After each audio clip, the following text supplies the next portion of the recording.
Hello everyone, this is Surabhi. Welcome to Study Hacks. कैसे हो सब? आई होप आप लोग सब ठीक हैं और अपनी स्टडी को अच्छे तरीके से कवर अप कर रहे हैं। डिस्कशन जो रहेगा 19 मार्च का काफ़ी ज़्यादा इंपॉर्टेंट होने वाला है, स्पेशली आपके एग्जाम्स के पॉइंट ऑफ व्यू से। तो आइए आज का डिस्कशन हम लोग स्टार्ट करते हैं। यहाँ पे सबसे पहले बात की जा रही है एक डे के बारे में जो काफ़ी ज़्यादा इंपॉर्टेंट है, world sleep day. World sleep day जो है यानी कि सोने का डे, यानी कि आप बोल सकते हैं कि नींद जो है लोगों को कितनी प्यारी होती है आज के टाइम में। ठीक है, नींद जो है वो खराब नहीं होनी चाहिए बेसिकली। ये तो वर्ल्ड स्लीप डे जो है ये सेलिब्रेट किया जाता है। स्पेशली काफ़ी ज़्यादा इंपॉर्टेंट ये टर्म आ जाती है इक्विनॉक्स। ठीक है, इक्विनॉक्स जो है एवरी ईयर आपको देखने को मिलता है मार्च मंथ में। तो बिफोर इक्विनॉक्स जो है, इक्विनॉक्स से पहले जो डे आता है यानी कि जैसे फ्राइडे आ गया। ठीक है, तो इस बार जो डे ऑब्जर्व हुआ है ये फ्राइडे में हुआ है। क्लियर? तो 20 मार्च और 23 सितंबर के बिटवीन आपको इक्विनॉक्स देखने को मिलता है। अभी पहले हम कॉन्सेप्ट समझ लेते हैं इक्विनॉक्स के बारे में। ये आपका क्या है? ग्लोब, अर्थ। क्या? अर्थ का ग्लोब जो है। ठीक है, एक मॉडल है आपके सामने हमारी अर्थ का। तो यहाँ पे आप देख सकते हैं सन की रेस देखने को मिल रही है और ये एक्सिस है अर्थ एक्सिस, यानी कि ये एक्सिस आपको देखने को मिलती है। और ये क्या है? नॉर्थ पोल है और ये साउथ पोल है, यानी कि नॉर्दर्न हेमिस्फीयर और ये सदर्न हेमिस्फीयर है। ठीक है, तो यहाँ पे आप देख सकते हैं आर्टिक सर्कल है, यहाँ पे ट्रॉपिक ऑफ कैंसर है, इक्वेटर है। ठीक है, इक्वेटर जो रहता है 0 डिग्री रहता है, ट्रॉपिक ऑफ कैप्रिकॉर्न है और अंटार्कटिक सर्कल है। यहाँ पे आपके लिए क्वेश्चन है कि हमारी कंट्री से ट्रॉपिक ऑफ कैंसर लाइन गुजर के जाती है। ठीक है, तो ये तो है कि सामने आपको दिख रही है कि गुजर के जा रही है। इंपॉर्टेंट ये है और इम्पोर्टेंट क्वेश्चन ये भी है आपके सामने कि ये जो लाइन गुजर के जाती है हमारी कंट्री की कौन कौन सी स्टेट से होके गुजर के जाती है। और ये क्वेश्चन जो है यूपीएससी के द्वारा ऑलरेडी पूछा जा चुका है, अगर आपने प्रीवियस ईयर के क्वेश्चन पेपर उठा के देखे होंगे तो। ठीक है, तो इसके बारे में हम जानकारी प्राप्त कर लेते हैं कि आखिर है क्या है ये। ठीक है, ये सन है आपके सामने। यहाँ पे आप देख सकते हैं वर्नल जो है इक्विनॉक्स है। ठीक है, इक्वेटर होता क्या है यहाँ पे, स्प्रिंग सीजन और ऑटम सीजन के हिसाब से क्या, यानी कि किस किस हिसाब से ये सीजन्स जो आते हैं उसके बारे में हम देखते हैं। लेट अस सी। ठीक है, तो ट्रॉपिक ऑफ कैंसर और ट्रॉपिक ऑफ कैप्रिकॉर्न है, तो सन का जो अपेरेंट मूवमेंट होगा ना, अगर आप अर्थ के लैटिट्यूड के रिस्पेक्ट में बात करेंगे तो सन का मूवमेंट अर्थ के लैटिट्यूड के रिस्पेक्ट में रिस्ट्रिक्टेड होगा। ठीक है, कहां से कहां तक? ट्रॉपिक ऑफ कैंसर और ट्रॉपिक ऑफ कैप्रिकॉर्न के बिटवीन तक। यानी एक टाइम पे अगर सन अर्थ के लैटिट्यूड पे कहीं पर होगा तो ट्रॉपिक ऑफ कैंसर को लेके ट्रॉपिक ऑफ कैप्रिकॉर्न, यानी कि ट्रॉपिक ऑफ कैंसर से लेके ट्रॉपिक ऑफ कैप्रिकॉर्न के बीच में जो हो सकता है और इस हिसाब से उसकी अपेरेंट मूवमेंट होगी। क्लियर? अगर आपसे क्वेश्चन पूछा जाए कि पूरे 1 ईयर में सन का पूरा चक्कर काटने में अर्थ को लगता है 1 ईयर। ठीक है, तो अगर पूरे 1 साल की बात की जाए तो यहाँ पे पूछा जाए कि 1 साल में जो सन है और जो सन का सेंटर है अर्थ के इक्वेटर पे डायरेक्ट, यानी कि अर्थ पे डायरेक्ट जो है, स्पेशली अर्थ के इक्वेटर पे डायरेक्ट ऊपर कितनी बार आएगा। ठीक है, तो ये आपका क्वेश्चन है। तो आप क्या बताएंगे इसके बारे में? तो आप इसका आंसर देंगे 2 टाइम्स। क्यों? क्योंकि इसलिए आएगा कि मान लीजिए ट्रॉपिक ऑफ कैंसर से ट्रॉपिक ऑफ कैप्रिकॉर्न के बीच में घूम रहा है और ट्रॉपिक ऑफ कैंसर से स्टार्ट हुआ है और ट्रॉपिक ऑफ कैप्रिकॉर्न तक गया, तो एक बार इक्वेटर को क्रॉस किया, फिर ट्रॉपिक ऑफ कैंसर से ट्रॉपिक ऑफ कैप्रिकॉर्न से ट्रॉपिक ऑफ कैंसर तक सन गया, तो एक बार इक्वेटर क्रॉस किया तो इक्वेटर को सन का सेंटर 2 टाइम्स क्रॉस करेगा, तो 2 टाइम्स इक्विनोक्स होगा, यानी कि 1 ईयर में। ओके, तो यहाँ पे आप देख सकते हैं तो 1 ईयर में 2 टाइम्स जो है इक्विनोक्स होता है। फर्स्ट 2021 मार्च को होगा या फिर 2023 सितंबर को देखने को मिलेगा। अगर इक्विनोक्स के बारे में मैं आपसे बात करूं, ठीक है, तो इसकी पर्टिकुलर डेफिनेशन क्या होगी कि इक्विनोक्स जो रहता है कॉमनली इसको रिगार्ड किया जाता है, स्पेशली इंस्टेंट टाइम होता है जब अर्थ प्लेन जो है इक्वेटर से पास थ्रू होके जाती है, स्पेशली सन के सेंटर से। तो ये हर 1 साल में 2 टाइम ये देखने को मिलता है, 20 और 21 मार्च एंड 20 और 23 सितंबर को। तो आई होप आपको ये सारी चीज़ें क्लियर हुई होंगी। और वर्ल्ड स्लीप डे जो है इसकी थीम काफ़ी ज़्यादा इंपॉर्टेंट है, quality sleep, sound mind and happy world. तो ये थीम आप लोगों को याद रखनी है, it's very very important for exam. तो आई होप आपको ये क्लियर हुआ होगा। नेक्स्ट आपके सामने एक डे है ग्लोबल रिसाइकलिंग डे। रिसाइकलिंग क्या होता है? मान लीजिए आपके पास क्या है, कॉपीज पुरानी पड़ी हुई हैं। कई बार क्या रहता है कि आप उसको क्या करते हैं, रद्दी वाले को बेच देते हैं। तो रद्दी वाला क्या करता है, आगे जाके किसी पर्टिकुलर शॉप में बेच देगा जो सामान वगैरह इकट्ठा करते हैं। तो फिर ट्रक वगैरह आते हैं, वो भर के लेके जाते हैं, पर्टिकुलर इंडस्ट्री में लेके जाते हैं, जहाँ पे उन पेपर्स को फिर से रिसाइकल किया जाता है। ठीक है, तो पेपर को रिसाइकिल करने की यहाँ पे बात हो रही है। यहाँ पे आप पिक्चर में भी देख सकते हैं कि कैसे कैसे हम चीजों को रिसाइकल कर रहे हैं, स्पेशली पेपर को। ठीक है, तो ग्लोबल रिसाइकलिंग डे जो है हर साल 18 मार्च को हम सेलिब्रेट करते हैं, कि लोगों को हमने बताना है कि रिसाइकलिंग की क्या क्या इंपॉर्टेंस है। जैसे हमारे रिसोर्सेज हैं तो उनको वेस्ट नहीं करना हम लोगों ने, ठीक है, तो उनको हम रिसाइकल कर सकते हैं। जैसे ग्लास है, ग्लास को भी हम रिसाइकल कर सकते हैं। क्लियर? ओके। जैसे वैक्स रहती है, मोमबत्ती रहती है, उसको, उन चीजों को भी रिसाइकल किया जा सकता है। क्लियर? यहाँ पे जो बात की जा रही है, यहाँ पे लोगों को एनकरेज करना है कि जो वेस्ट है उसको हम रिसाइकिल करें। ठीक है, जो रिसाइकेबल जो चीज़ें रहती हैं, तो यहाँ पे फोकस दिया गया है रिसाइकलिंग फ्रैटर्निटी के बारे में। ठीक है, तो यहाँ पे इवेंट में जो फोकस दिया गया है स्पेशली कि रिसाइकिल करना है, तो इस पे, इसके ऊपर यहाँ पे फोकस की जा रही है। ठीक है, तो आई होप आपको ये सारी चीज़ें क्लियर हुई होंगी। बढ़ते हैं नेक्स्ट टॉपिक की ओर। नेक्स्ट टॉपिक काफ़ी ज़्यादा इंपॉर्टेंट है। यहाँ पे एक डिफेंस सिस्टम के बारे में बात हो रही है, man portable air defence system, जिसको मैन पैड्स बोला जा रहा है। अभी हाल ही में ये न्यूज़ में, क्योंकि United state and NATO, NATO यानी कि नॉर्थ अटलांटिक ट्रीटी ऑर्गेनाइजेशन, इनके द्वारा शिपिंग वेपन जो है वो यूक्रेन में लाया गया है। इंक्लूडिंग इसमें हाई सेंसिटिव आइटम्स भी हैं, जैसे शोल्डर फायर्ड मिसाइल, जिसको बोला गया है man portable air defence system, जिसको मैन पैड्स के नाम से जाना जा रहा है। ठीक है, तो यहाँ पे आप पिक्चर में भी देख सकते हैं कि यहाँ पे मतलब शोल्डर पे रख के इसको चलाया जाता है एनिमी के ऊपर। क्लियर?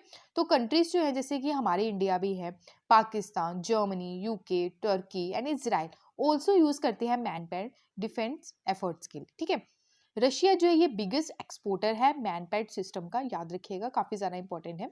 तो ये यानी कि 10,000 ऐसे सिस्टम जो हैं रशिया के द्वारा बेचे गए हैं अप्रोक्स 2010 और 2018 के बिटवीन, जैसे कि Iraq, Qatar, Kazakhstan, Venezuela and Libya जो कंट्री है, लीबिया कंट्री है उसको। ठीक है, यहाँ पे जो बात की जा रही है, जो मैन पेड सिस्टम है, यहाँ पे भी आप देख सकते हैं कि कैसे यूज किया जा रहा है। इस पिक्चर में आप देखिए। ठीक है, तो इसको शोल्डर पे रख के क्या किया जाता है, यूज किया जाता है। ठीक है, जैसे एयरक्राफ्ट रहते हैं ना स्काई में, तो उनको भी डिस्ट्रॉय करने का ये काम करता है, जैसे आप इस पिक्चर में देख सकते हैं क्लियरली। ओके, तो ये जो रहता है ये काफी लाइट वेट होता है, portable surface to air missile है। यहाँ पे पिक्चर में आप क्लियरली देख सकते हैं कि सरफेस टू एयर मिसाइल ये यूजेबल है। ठीक है, तो ये इंडिविजुअल के द्वारा भी फायर की जा सकती है, या फिर स्मॉल ग्रुप्स भी इसको यूज कर सकते हैं एयरक्राफ्ट एंड हेलीकॉप्टर्स को डिस्ट्रॉय करने के लिए। ये ट्रूप्स के लिए काफी ज्यादा हेल्पफुल रहती है। ठीक है, जो मैन पैड्स रहते हैं यहाँ पे मैक्सिमम अगर इसकी रेंज देखें तो 8 किलोमीटर तक ही जा सकती है। ठीक है, अगर हाइट की बात करें तो 4.5 किलोमीटर तक है अल्टीट्यूड। ओके, तो फर्स्ट मैन पैड जो इंट्रोड्यूस किया गया था ये यूनाइटेड स्टेट्स के द्वारा इंट्रोड्यूस किया गया था, और साथ ही साथ सोवियत यूनियन यानी कि आज के टाइम में क्या है, रशिया है, तो 1960s में इसको फर्स्ट टाइम यहाँ पे इंट्रोड्यूस किया गया था यूएसए एंड सोवियत यूनियन के द्वारा। तो आई होप आपको ये सारी चीजें क्लियर हुई होंगी। उसके बाद इसके फीचर्स के बारे में हम लोग बात करते हैं। ये shouldered fired and light weight missile है। ठीक है, तो fired and forget guided system है ये, और यहाँ पे फिटेड विद इंफ्रारेड है, यानी कि आईआर जिसको हम बोलते हैं। तो आइडेंटिफाई एंड टारगेट किया जाता है पर्टिकुलर जो एयरक्राफ्ट रहता है उसको डिस्ट्रॉय करता है अपने टारगेट को। कॉमन वेरिएंट्स इसमें देखने को मिलते हैं, जैसे स्ट्रिंगर मिसाइल्स हैं, इग्ला मैनपेड रशिया की है, याद रखिएगा स्ट्रिंगर जो मिसाइल है ये यूएसए की है, सेम ऐसे फीचर्स रहते हैं। ठीक है, बट ये किसकी, यूएसए की है। इग्ला मैनपेड किसके है, रशिया के लिए। यहाँ पे आपको मैचअप्स के लिए क्वेश्चन पूछा जा सकता है, या फिर पेयरिंग में आपको ये क्वेश्चन पूछा जा सकता है। ठीक है, तो स्टार स्टिक ब्रिटेन की है। उसके बाद यहाँ पे बात करें RBS-70 मैनपेड सीरीज जो है स्वीडन की है। Next generation light anti tank weapon और NLAW मिसाइल जो है एंड जैवलिन जो मिसाइल्स हैं यूएसए एंड नाटो की है। ठीक है, तो ये आप लोगों को याद रखना है, जो काफी ज्यादा इंपॉर्टेंट है। अगर कंसर्न की बात करें, चिंता की क्या बात है, क्योंकि सिविलियन अटैक्स काफी ज्यादा देखने को मिले। अकॉर्डिंग टू 2019 की स्टडी के हिसाब से देखें तो 60 ऐसे सिविलियन एयरक्राफ्ट हैं जो मैनपैड के द्वारा यानी कि डिस्ट्रॉय किए गए 1970s में। ठीक है, 1970 से अभी तक जो यहाँ पे चीजें देखने को मिली। ठीक है, कई लोगों की यहाँ पे जाने गई, 1000 सिविलियन जो है उससे भी ज्यादा जाने गई। इलीगल ट्रेड इसका काफ़ी ज़्यादा होता है, ठीक है। नॉन स्टेट एक्टर्स जैसे राइबल्स होते हैं, टेररिस्ट ग्रुप इसका इस्तेमाल करते हैं, जो काफ़ी ह्यूज तौर पे इसका इलीगल व्यापार होता है। इलीगल वेपन ट्रेड जो है ये काफ़ी ज़्यादा हो रहा है, ठीक ठीक है। तो लाइट वेट है ये, क्योंकि काफ़ी ज़्यादा इजी रहता है कैरी करने के लिए। तो मैनपेड टू यूक्रेन की अगर बात करें, यूक्रेन में इसको अभी यहाँ पे डिप्लॉय किया गया है चीज़ों को, ठीक है। तो जो इलीगल नेटवर्क है उसको क्या करना है, इन वेपन्स का जो इलीगल नेटवर्क ट्रेड जो हो रहा है, तो उसको कंट्रोल करने की भी काफ़ी ज़्यादा ज़रूरत है, स्पेशली जो टेररिस्ट ग्रुप जो है इसका यूज़ करते हैं। तो आई होप आपको ये क्लियर हुआ होगा। यहाँ पे आपके सामने क्वेश्चन है जो यूपीएससी के द्वारा पूछा गया था 2018 में, इसका आंसर जरूर दीजिएगा। जो इजरायली रेडार सिस्टम है, जो यानी कि फर्स्ट जो है specially terminal high altitude area defence, जिसको थार्ड बोलते हैं, ये रिसेंटली अभी न्यूज़ में था। ये किसका सिस्टम है, कौन सी कंट्री का सिस्टम है? फर्स्ट स्टेटमेंट आपके सामने है, एन इजरायली रेडार सिस्टम है। क्या ये इजराइल का है या फिर इंडिया का है ये? और ये इंडिजिनियसली एंटी मिसाइल प्रोग्राम है इंडिया का। सी है, an American anti missile system है, या फिर यहाँ पे डिफेंस कोलैबोरेशन है between Japan and south Korea. Okay, तो कौन सी स्टेटमेंट सही है ये आप लोगों ने बताना है। तो आई होप आपको ये क्लियर हुआ होगा।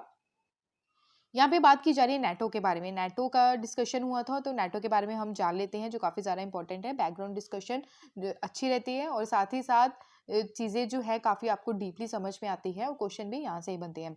नेटो जो है, नेटो की फुल फॉर्म फर्स्टली आपको याद रखनी है, नॉर्थ अटलांटिक ट्रीटी ऑर्गेनाइजेशन है, और ये एक मिलिट्री अलायंस है। माना जाता है अगर नाटो के मेंबर्स जो रहते हैं, उनके उन मेंबर्स के ऊपर किसी भी कंट्री का अगर हमला हो जाए, तो पूरे के पूरे नाटो मेंबर्स जो है वो एक साथ मिलकर उस कंट्री के ऊपर हमला कर देते हैं, यानी कि सारे इकट्ठे मिल जाते हैं उन चीज़ों को टैकल करने के लिए। इस्टेब्लिश इसको किया गया था नॉर्थ अटलांटिक ट्रीटी, जिसको बोला जाता था वॉशिंगटन ट्रीटी। अप्रैल 1949 में इसको इस्टेब्लिश किया गया था by the United states, Canada, several western European nation. And next आपको यहाँ पे देखने को मिलेगा कलेक्टिव सिक्योरिटी था अगेंस्ट दी सोवियत यूनियन, ठीक है। तो स्पेशली सोवियत यूनियन के अगेंस्ट ये नाटो जो है और मिलिट्री अलायंस बनाया गया। आज के टाइम में देखिए तो 30 मेंबर स्टेट्स आपको देखने को मिलते हैं। ओरिजिनली मेंबर्स जो हैं Belgium, Canada, Denmark, France, Iceland, Italy, Luxembourg, Netherlands, Norway, Portugal and the United Kingdom and the United States, ठीक है। तो ये ओरिजिनली मेंबर्स ये थे। बाद में क्या हुआ, टाइम टू टाइम यहाँ पे जो है मेंबर्स जुड़ते गए, जैसे कि ग्रीस एंड टर्की जो है 1952 में इसका मेंबर बना। वेस्ट जर्मनी की बात करें 1955 में, ठीक है। एंड जर्मनी जो है 1990 में, क्लियर। स्पेन जो है 1982 में, चीज रिपब्लिक, हंगरी एंड पोलैंड 1999 में, Bulgaria, Estonia, Latvia, Lithuania, Romania, Slovakia, Slovenia 2004 में नाटो का मेंबर बने। अल्बानिया, क्रोएशिया 2009 में, मोंटेग्यो 2017 में, नॉर्थ मैसिडोनिया 2020 में, ठीक है। तो हेडक्वार्टर्स इंपॉर्टेंट है, ब्रुसेल्स बेल्जियम में इसके हेडक्वार्टर्स हैं, ठीक है। Headquarters of aligned commanded operation, यानी कि आज के टाइम में ये कौन संभाल रहा है, मेन जो इसके जो कमांडर हैं वो है मोन्स बेल्जियम, ठीक है। यानी कि यहाँ पे मोल्स बेल्जियम में एक एरिया है, वहाँ पे इसके हेडक्वार्टर्स आपको देखने को मिलते हैं आज के टाइम में, ठीक है। कमांडर जिसको हम बोलते हैं, ठीक है, कमांड जो जिसके पास है। तो आई होप आपको ये क्लियर हुआ होगा, जो काफ़ी ज़्यादा इंपॉर्टेंट है। इसके बाद मैं आपको ये बता दूं कि कॉन्स्टिट्यूशन में कुछ ऐसे आर्टिकल्स हैं जो फॉरनर्स के राइट्स के बारे में बताते हैं, ठीक है। तो वो कौन कौन से हैं ये यहाँ पे आपके सामने है। फंडामेंटल राइट्स जो अवेलेबल हैं सिर्फ सिटीजन्स के लिए, फॉरनर्स के लिए नहीं है, बिकॉज यूपीएससी के द्वारा प्रॉपर्टी, राइट टू प्रॉपर्टी को लेके क्वेश्चन पूछ लिया गया था, ठीक है। तो ये इंपॉर्टेंट है आपके लिए, ठीक है, डिफरेंस आपको पता होना चाहिए। जैसे कि आर्टिकल 15 है, ये आर्टिकल 15 जो है सिर्फ सिटीजन्स के लिए ही है, फॉरनर्स के लिए नहीं है। तो आर्टिकल 15 में क्या बताया गया है कि डिस्क्रिमिनेशन नहीं करना है, स्पेशली ग्राउंड लेवल पे, रिलीजन के बेस पे, कास्ट के बेस पे, ठीक है, या प्लेस ऑफ बर्थ के बेस पे। तो यहाँ पे बिल्कुल भी भेदभाव नहीं करना है। आर्टिकल 15 आप लोगों ने मूवी देखी होगी, जिसमें बहुत अच्छे तरीके से चीज़ें जो हैं वो समझाई गई हैं।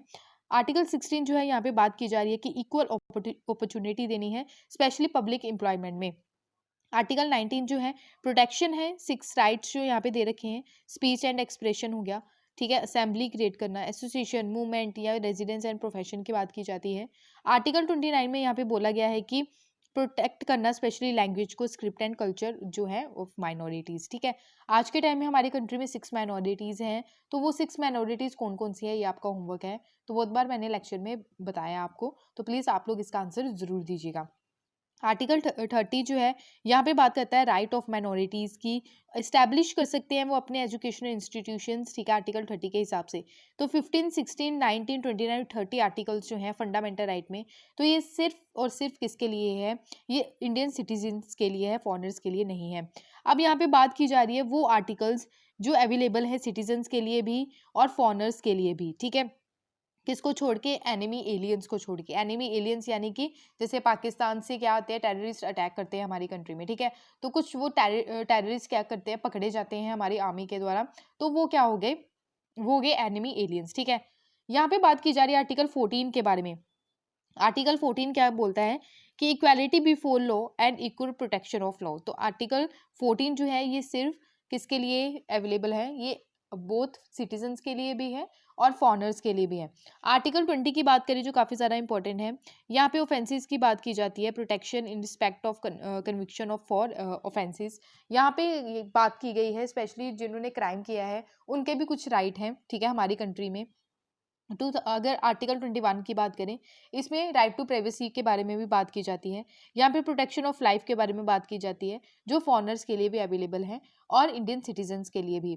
आर्टिकल 21A काफ़ी ज़्यादा इंपॉर्टेंट है। एलिमेंट्री एजुकेशन के बारे में यहाँ पे बात होती है। एलिमेंट्री एजुकेशन यानी कि फ्री एंड कंपल्सरी एजुकेशन है एज 6 से लेके 14 तक, ठीक है, 8th क्लास तक, ठीक है।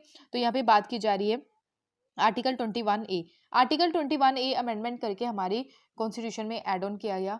और वो कौन सा कॉन्स्टिट्यूशन अमेंडमेंट था जिसके तहत आर्टिकल जो है स्पेशली राइट टू एजुकेशन जो है वो हमारे कॉन्स्टिट्यूशन में ऐड ऑन किया गया, तो वो अमेंडमेंट आपने बताना है, ठीक है। आर्टिकल 22 यहाँ पे बात की गई है कि protection against arrest and detention in certain cases. अगर किसी को अरेस्ट किया है, डिटेन किया है, तो वो भी क्या कर सकते हैं, प्रोटेक्शन है अगेंस्ट इसके, ठीक है। तो आर्टिकल 22 के अंडर आ जाता है। आर्टिकल 23 जो है यहाँ पे प्रोहिबिट करता है, ये काफ़ी ज़्यादा इंपॉर्टेंट आर्टिकल्स हैं, ठीक है। जो ह्यूमन की ट्रैफिकिंग होती है स्पेशली वुमेन एंड चिल्ड्रन की, उसके अगेंस्ट हम लोगों ने आवाज़ उठानी है। आर्टिकल 24 जो है कि बच्चों को स्पेशली जो केमिकल हजार्डस जो फैक्ट्रीज रहती है वहाँ पे एम्प्लॉयमेंट के लिए प्रोहिबिट करना है। आर्टिकल 23 एंड 24 आप लोगों ने याद रखना, काफ़ी ज़्यादा इंपॉर्टेंट है। आर्टिकल 25 की बात करें तो यहाँ पे फ्रीडम की बात की जाती है, जैसे प्रोफेशन हो गया, यानी कि कोई भी हम बिजनेस कर सकते हैं, प्रैक्टिस कर सकते हैं, ठीक है, प्रोपोगेट कर सकते हैं अपने रिलीजन को, ठीक है। स्पेशली यहाँ पे बिजनेस की बात नहीं हो रही है, यहाँ पे रिलीजन की बात हो रही है, फ्रीडम ऑफ रिलीजन के बारे में, ठीक है। तो कोई भी रिलीजन के हम प्रैक्टिस कर सकते हैं, प्रोपोगेट कर सकते हैं, ठीक है। आर्टिकल 26 की बात करें, यहाँ पे freedom to manage religious affair, ठीक है। 2000 सॉरी 2000 कह रही हूँ, आर्टिकल 27 जो है, ठीक है, आर्टिकल 27 जो है यहाँ पे freedom of payment of taxes की बात की जाती है, ठीक है, प्रमोशन करने के लिए किसी भी रिलीजन को। आर्टिकल 28 के बारे में यहाँ पे बात करें तो यहाँ पे अटेंड कर सकते हैं रिलीजियस जो इंस्ट्रक्शन होती है, ओके, या फिर वर्शिप होती है, पूजा वगैरह जो हम करते हैं एजुकेशन इंस्टीट्यूशंस में। आई थिंक आपको ये सारी चीज़ें समझ में आई होंगी। तो यहाँ पे आपने जो डिफरेंस अभी यहाँ पे सुना है काफ़ी ज़्यादा इंपॉर्टेंट है आपके एग्जाम्स के पॉइंट ऑफ व्यू से। आपको ये पता होना चाहिए कि कौन कौन से जो फंडामेंटल राइट्स हैं वो ओनली सिटीजन्स के लिए, इंडियन सिटीजन्स के लिए हैं, और कौन कौन से ऐसे फंडामेंटल राइट्स हैं जो सिटीजन्स के लिए भी हैं और फॉरेनर्स के लिए भी हैं, किसको छोड़ के, जो एनिमी एलियंस होते हैं उनको छोड़ के।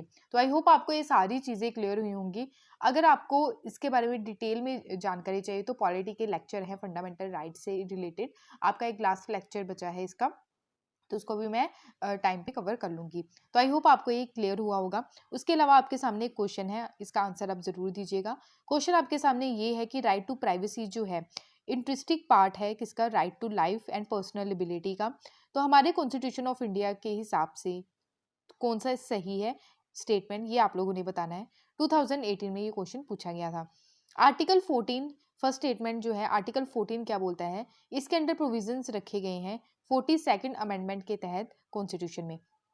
आर्टिकल 17 की बात करें तो यहाँ पे article 17 and directive principle of state policy जो है उसमें बात की जाती है इसके बारे में, जो पार्ट 4 में है। आर्टिकल 21 जो है एंड फ्रीडम यहाँ पे बात की जा रही है, जो गारंटी देते हैं, पार्ट 3 में है। आर्टिकल 24 है, प्रोविजंस इसमें रखे गए हैं 44 कॉन्स्टिट्यूशन अमेंडमेंट के तहत। तो राइट टू प्राइवेसी से रिलेटेड है, ये मैंने अभी डिस्कस किया था, तो इसका आंसर आई होप आप देंगे, ठीक है। प्लीज़ गलत मत दीजिएगा क्योंकि अभी मैंने आपको ये सारी चीज़ें समझाई हैं, तो इसका आंसर आप ज़रूर कमेंट सेक्शन में दीजिए। तो आई होप आपको ये सारी चीज़ें क्लियर हुई होंगी। बढ़ते हैं नेक्स्ट आर्टिकल की ओर। ये काफ़ी ज़्यादा इंपॉर्टेंट है प्रोजेक्ट डॉल्फिन के बारे में। अभी ये हाल ही में न्यूज़ में क्यों है? क्योंकि रिसेंटली ही मिनिस्ट्री ऑफ जल शक्ति के द्वारा यहाँ पे बात की गई है, प्रोजेक्ट डॉल्फिन को अप्रूवल दे दी गई है, क्योंकि काफ़ी ज़्यादा स्लो चीज़ें चल रही थी। उसको मतलब और चीज़ें जो हैं आगे ग्रो अप हो, उसके बारे में यहाँ पे बातचीत की गई है। इनिशिएटिव जो यहाँ पे लिया गया, यानी कि प्रोजेक्ट डॉल्फिन जो है, यहाँ पे आप पिक्चर में देख सकते हैं डॉल्फिन जो है वो कैसी दिखती है।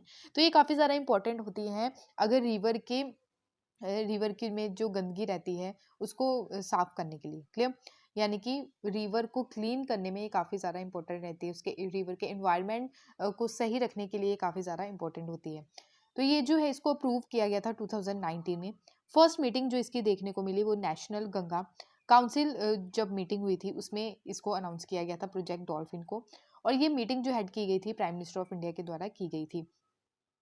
प्रोजेक्ट डॉल्फिन जो है ये वन ऑफ द एक्टिविटीज जो हैं जो प्लान की गई अंडर अर्थ गंगा के अंडर, एंड अम्बिशियस था ये, इंटर मिनिस्ट्री इनिशिएटिव था ये, गवर्नमेंट के द्वारा अप्रूव किया गया 2019 में। इंपॉर्टेंट है, याद रखिएगा।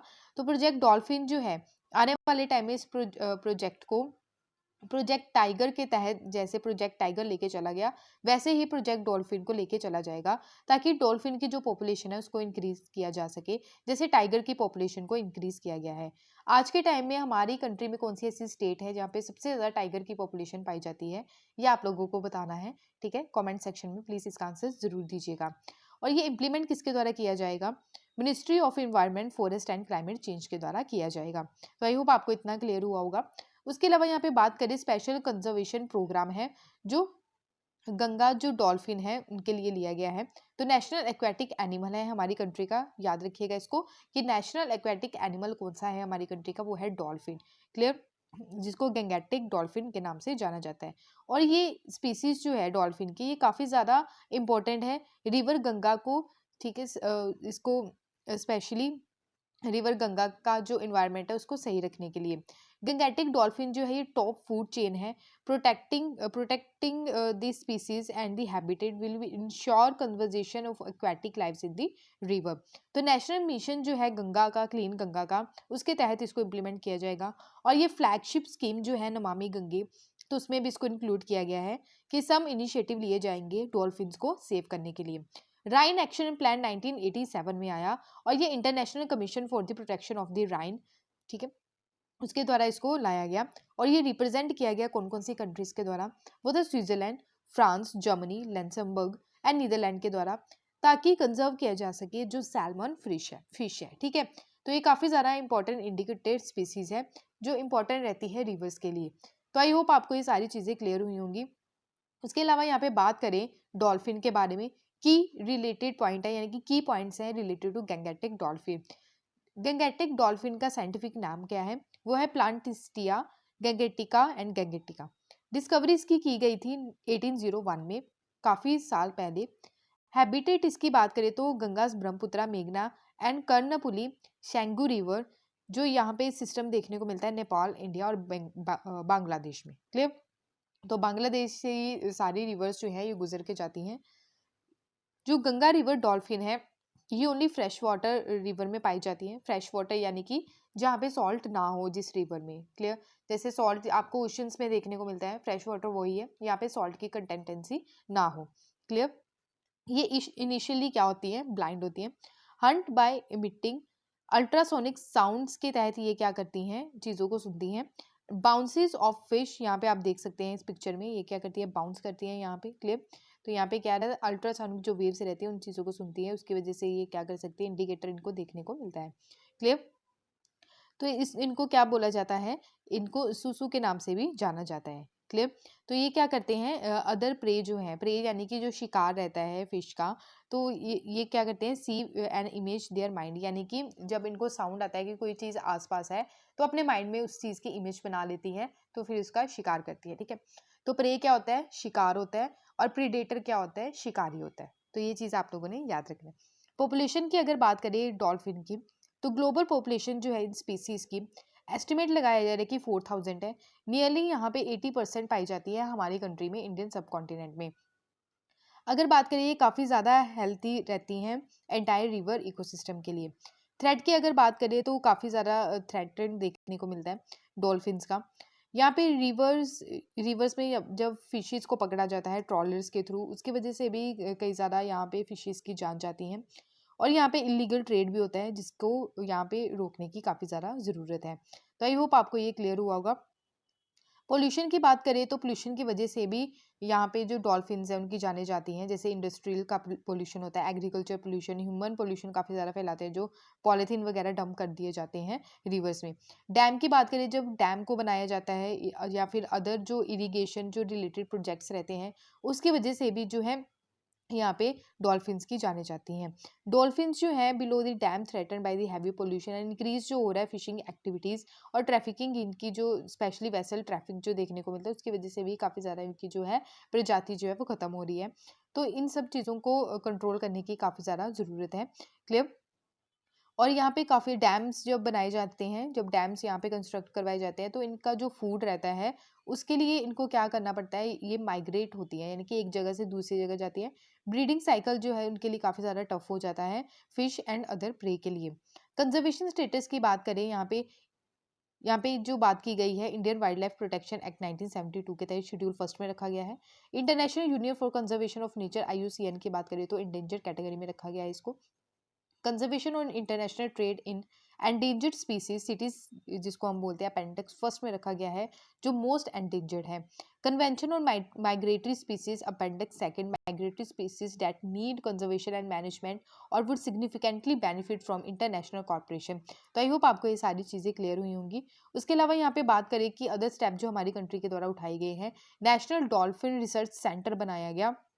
यहाँ पे 4400 स्क्वायर मीटर का प्लॉट, वहाँ पे प्लॉट ऑफ लैंड वहाँ पे सेटअप किया गया, स्पेशली पटना यूनिवर्सिटी में। और यहाँ पे कंजर्व करने की बात की गई गैंगेटिक रिवर डॉल्फिन को। डॉल्फिन सेंचुरी अलग से बनाई गई, विक्रमशिला गंगास डॉल्फिन सेंचुरी के नाम से, जो बिहार में सिचुएटेड है। National Ganga river dolphin day यहाँ पे सेलिब्रेट किया जाता है हमारी कंट्री में हर साल 5 अक्टूबर को। प्लीज़ ये याद रखिएगा, इंपॉर्टेंट चीज़ें हैं। तो यहाँ पे national Ganga river dolphin day के नाम से भी जाना जाता है। कंजर्वेशन प्लान की बात करें तो कंजर्वेशन प्लान जो है फॉर गंगा रिवर, यहाँ पे 2010 से 2020 का टारगेट रखा गया था कि आइडेंटिफाई करना है जो स्पेशली जो थ्रेटेंड है गैंगेटिक डॉल्फिन्स, और जो इनके ऊपर इम्पैक्ट पड़ रहा है रिवर ट्रैफिक का, इरिगेशन कैनाल्स का, और डिप्लीशन जो हो रहा है, depletion of prey based on dolphin population. तो आई होप आपको ये क्लियर हुआ होगा। यहाँ पे भी आप ये स्लाइड में देख सकते हैं, ये सारी चीज़ें जो मैंने समझाई हैं, तो सारी की सारी इसका क्या है, एक जो जिस्ट है आपको यहाँ पे देखने को मिलता है। तो आई होप आपको ये क्लियर हुआ होगा। क्वेश्चन आपके सामने, क्वेश्चन का आंसर जरूर दीजिएगा। Other than poaching, possible reason जो रहता है डिक्लाइन होने का, स्पेशली गंगास रिवर डॉल्फिन्स का, तो यहाँ पे इनकी जो संख्या जो है वो काफ़ी ज़्यादा डिक्लाइन हो रही है, इनकी पॉपुलेशन, उसका रीज़न क्या है ये आप लोगों को बताना है। स्टेटमेंट्स आपको 4 दे रखी हैं, उनमें से कौन सी स्टेटमेंट सही है ये आप लोगों को बताना है। 2014 में UPSC के द्वारा ये क्वेश्चन पूछा गया। फर्स्ट स्टेटमेंट है कि जो कंस्ट्रक्शन होता है डैम्स का एंड बैरेजेस का रिवर्स में, ये भी एक कारण है। स्टेटमेंट सेकंड है इंक्रीज हो रही है पॉपुलेशन क्रोकोडाइल की रिवर्स में, ये एक कारण देखने को मिलता है। थर्ड स्टेटमेंट है कि getting trapped in fishing net accidentally, यानी कि फिशिंग्स को जब पकड़ा जाता है नेट के थ्रू, ठीक है, तो ये भी एक कारण है कि रिवर्स जो गंगा रिवर डॉल्फिन है उनकी संख्या कम हो रही है। सिंथेटिक फर्टिलाइजर का यूज़ जो होता है, एग्रीकल्चर केमिकल्स का यूज़ होता है और क्रॉप फील्ड में और सीधे रिवर्स में पानी जाता है, उसकी वजह से भी इनकी जानें जो है वो जा रही है। तो चारों स्टेटमेंट में कौन सी स्टेटमेंट सही है ये आप लोगों को बताना है। ऑप्शन ए है 1 एंड 2 ओनली, ऑप्शन बी है 2 एंड 3 ओनली, ऑप्शन सी है 1 3 एंड 4 ओनली, ऑप्शन डी है 1 2 एंड 1 2 3 एंड 4 ओनली। तो ये कौन सी स्टेटमेंट सही है ये आप लोग बताइए कमेंट सेक्शन में, प्लीज इसका आंसर जो है वो जरूर दीजिए। क्लियर। तो यहाँ पे जो बात की जा रही है, स्पेशली मैंने यहाँ पे बात की थी USA के बारे में, क्लियर, हमारी कंट्री, और ये क्या है USA, और यहाँ पे यूक्रेन में डिप्लॉय की जा रही हैं चीज़ें। तो आई होप आपको ये सारी चीज़ें क्लियर हुई होंगी। बढ़ते हैं नेक्स्ट आर्टिकल की ओर। नेक्स्ट यहाँ पे बात की जा रही है मिस वर्ल्ड 2021। आज जो है यानी कि 2 दिन पहले यहाँ पे मिस वर्ल्ड 2021 को डिक्लेयर किया गया, कैरोलिना बेलिस्कोसा। तो कैरोलिना जो है पोलैंड की, जिनको ये टाइटल से नवाजा गया है मिस वर्ल्ड 2021 की, तो ये 2021 का जो क्राउन पहनाया गया, 2019 में जो मिस वर्ल्ड बनी थी जिनका नाम है टोनी एंड आन सिंह, जो जमाइका से, तो उनके द्वारा ये क्राउन इनको पहनाया गया। तो इनके द्वारा USA, Indonesia, Mexico, Northern Ireland and Cote d'Ivoire and clinch किया गया ये title. Indian American Shri Saini ये यहाँ पे रनर अप रही, फर्स्ट रनर अप, तो इनको ये टाइटल मिला। इसके अलावा ओल्विया येसे जो कोटे डी ऑलवे से हैं, तो ये सेकंड रनर अप रही। 70 एडिशन यहाँ पे देखने को मिला प्रोटो रिको में, सैन जुएन, तो यहाँ पे ये बेसिकली इवेंट हो रहा था, यहाँ पे ये मिस वर्ल्ड का जो इवेंट यहाँ पे देखने को मिला। तो यहाँ पे सेंट्रल अमेरिकन कंट्री जो है, कैरिबियन कंट्री है, तो यहाँ पे प्रोटो रिको कंट्री है जिसकी कैपिटल है सैन जुएन। तो पर्टिकुलर लोकेशन आपको यहाँ पे देखने को मिलेगी। अगर अपनी कंट्री के संदर्भ में बात करें, ये हमारी कंट्री है, तो यहाँ पे ये पर्टिकुलर लोकेशन है। तो आई होप आपको ये क्लियर हुआ होगा। यहाँ पे आपसे क्वेश्चन पूछा था मैंने लास्ट लेक्चर में कि दो स्टेटमेंट्स यहाँ पे दे रखी हैं, कौन सी स्टेटमेंट सही है ये आप लोगों को बताना है। तो यहाँ पे जो बात की जा रही है इंटरनेशनल मदर लैंग्वेज डे के बारे में, तो ये जो है 21 फरवरी को हम सेलिब्रेट करते हैं, और ये डे जो डिक्लेयर किया गया था यूनिसेफ के द्वारा किया गया था। और सेकंड स्टेटमेंट है कि डिमांड जो थी बांग्ला लैंग्वेज की, उसके बेस पे यहाँ पे जो है काफ़ी ज़्यादा प्रोटेस्ट देखने को मिला था, नेशनल लैंग्वेज बनाया जाए बांग्ला को। तो ये इशू जो रेज़ किया गया था, ये कॉन्स्टिट्यूएंट असेंबली जो थी पाकिस्तान में रेज़ किया गया था, तो ये स्टेटमेंट सेकंड है। तो कौन सी स्टेटमेंट सही है ये आप लोगों को बताना है। ऑप्शन ए है फर्स्ट ओनली, ऑप्शन बी है सेकेंड ओनली, ऑप्शन सी है बोथ 1 and 2, ऑप्शन डी है नेदर 1 नो 2। तो कौन सी स्टेटमेंट सही है ये आप लोग बताइएगा। तो इसका सही आंसर है 2। ठीक है, ऑप्शन बी इसका सही आंसर है। कैसे? ये यूनिसेफ के द्वारा नहीं डिक्लेयर की गई थी, ये यूनेस्को के द्वारा डिक्लेयर की गई थी, United Nation Education Scientific and Cultural Organization. तो आई होप आपको ये क्लियर हुआ होगा। तो ये था आज का इंपॉर्टेंट लेक्चर। अगर आपको कोई भी डाउट होगा इस लेक्चर के रिगार्डिंग, तो अपने डाउट को ज़रूर शेयर कीजिएगा कमेंट सेक्शन में, ताकि नेक्स्ट लेक्चर में जो है आपके डाउट्स को क्लियर किया जाए।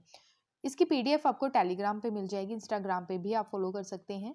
अगर वीडियो पसंद आए तो प्लीज़ लाइक शेयर सब्सक्राइब ज़रूर कीजिएगा, अदरवाइज डिसलाइक भी कर दीजिएगा, कोई प्रॉब्लम नहीं है। ओके, तो अपने जो फीडबैक है वो ज़रूर दीजिए। Thank you for watching my video. जय हिंद।